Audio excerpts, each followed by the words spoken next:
Welcome to a Truck Talk video special. RAF 100 BE2C, the legendary aircraft. The role: reconnaissance, light bomber, night fighter, trainer and coastal patrol aircraft. Manufacturer: Royal Aircraft Factory, Vickers, Bristol. Designer: Geoffrey de Havilland and E.T. Brusque. First flight: February the 1st, 1912. Introduced to the RFC, Royal Flying Corps, 1912, and retired 1919, Royal Air Force. Primary users: RFC and RAF. The number built was 3,500 aircraft, and variants: Royal Aircraft Factory BE9 and Royal Aircraft Factory BE12.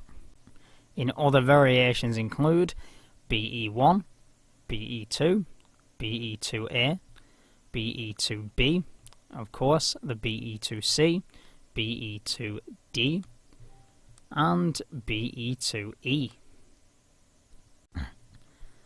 The crew of two, pilot and observer, or pilot and bombardier, or pilot and photographer, because these could also carry cameras mounted on the side.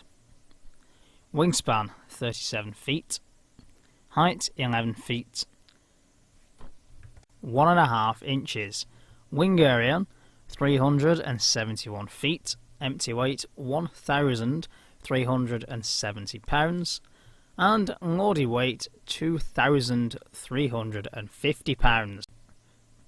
Maximum speed 72 miles per hour, or 63 knots. Endurance 3 hours and 15 minutes. Surface ceiling 10,000 feet, which, considering I could only fly up to 3,000 feet on the flying lessons in the Cessna 172N. Remember, these guys were in an open cockpit, must have been freezing up there. Climb to 3,500 feet took 6 minutes and 30 seconds, and to climb to 10,000 feet was 45 minutes and 15 seconds. Armament: guns. One 303 7.7mm Lewis machine gun for the observer, and bombs carried could be up to 224 pounds or 100 kilograms.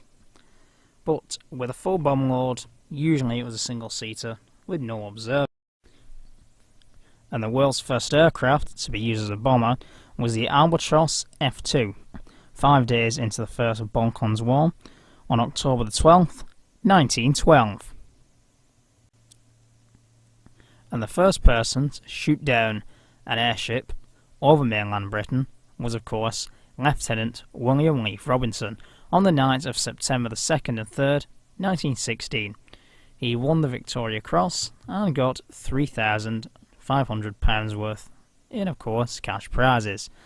Unfortunately, he died at the age of 23 of the Spanish flu, or influenza, on the 31st of December 1918. Of course, just over 100 years ago. And it was a great loss to the RFC and, of course, the RAF.